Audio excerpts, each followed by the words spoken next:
Hey everyone, welcome to Daily Revelations. So we are continuing on this series of Worship Is. And as I'm going through different word studies in the New Testament right now, of words that are translated into worship.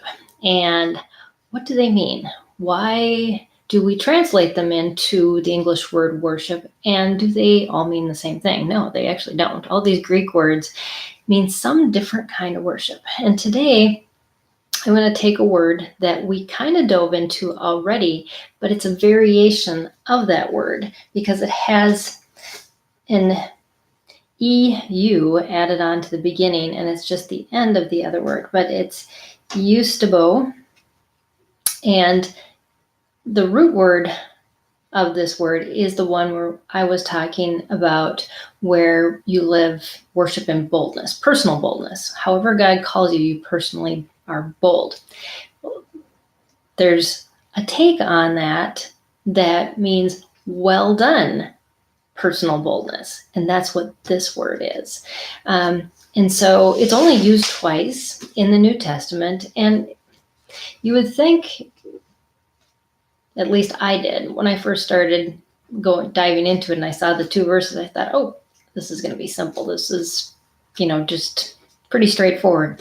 It's probably Paul saying, well, I've lived out to the best of my abilities what God has called me to do, and but that's not where these are found. It's found in Acts, and it's in 1 Timothy 5.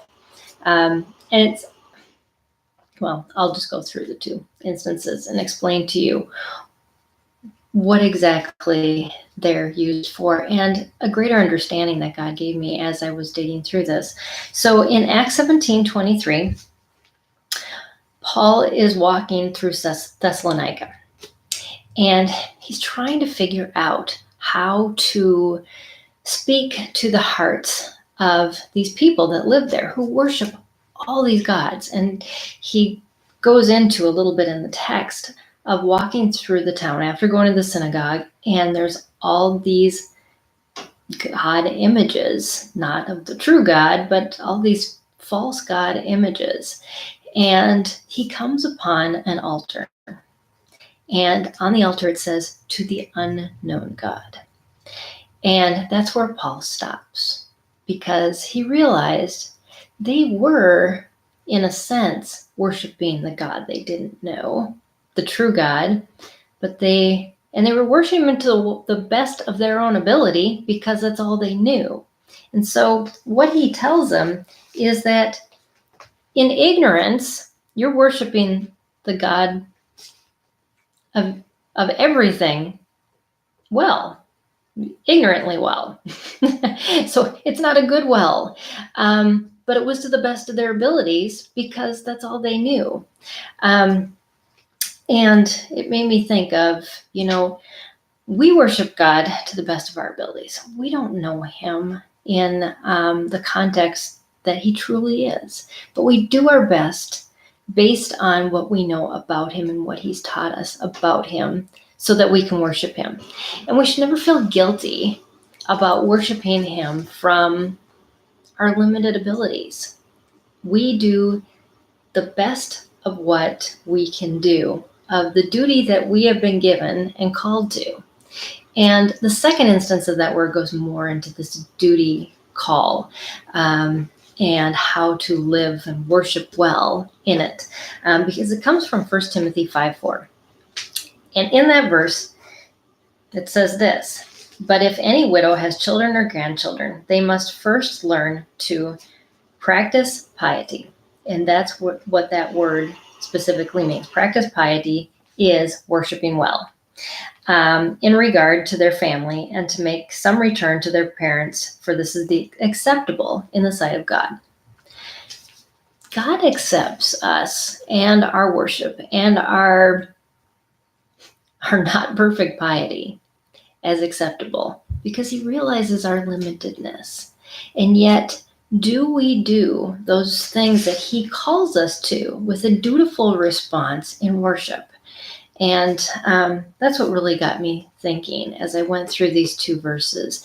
And what is the duty that God has given me? Am I living that out well? Am I boldly living it out well, whether anybody sees it or not, in my home, in the people around me?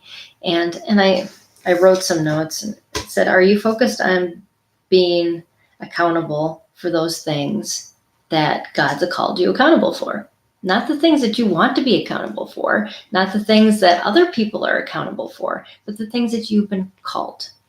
Your duty that you've been called to. Are you living it out to the fullest and the boldest? Because that's what this well worship word means. Or are you looking for duties that someone else has, or duties that you'd rather have? I am so guilty of that in so many ways in my past, and still struggle with those things, and really have to just confess them to God when they come up and say, just help me to be dutiful with what you have given me now. Not what I want, not what I want to get past, but in this moment right now.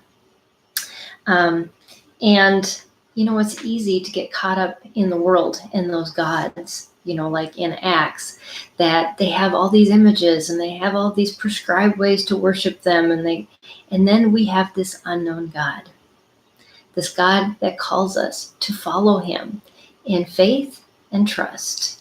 And we don't know where it's taking us. We don't know, other than we know the end result of what it is, but we have to walk in faith till we get to that point. And so, in a way, we worship that unknown God too, although we get to know him, thankfully, because of the gift of the Holy Spirit. And as in the widow, she didn't sign up for this. And there's a lot of things in our lives that we don't sign up for either, that God gives us and says, this is your duty here on earth. This is my call for you. And I know you didn't want to lose a spouse. You didn't want to lose a child. You didn't want to be in the circumstance that you're in. You didn't want to have cancer. Whatever it is you're struggling with, God knows you don't want it. But there's something that he's working out and asking you to worship him well through, so that he can perfect you. And that's a difficult thing to just wrap our minds around, that God, who's a perfect God, would allow that. But he's working out something better, and that's what his word says. And so we just need to walk in faith again and to worship him well. So thanks for joining me today on Daily Revelations. I'm thinking that I may be back tomorrow, but we'll see. And I'll just bring you whatever I learn and whatever God shared with me. So thanks for joining me on Daily Revelations, as well as my series on Worship Is. Have a great day.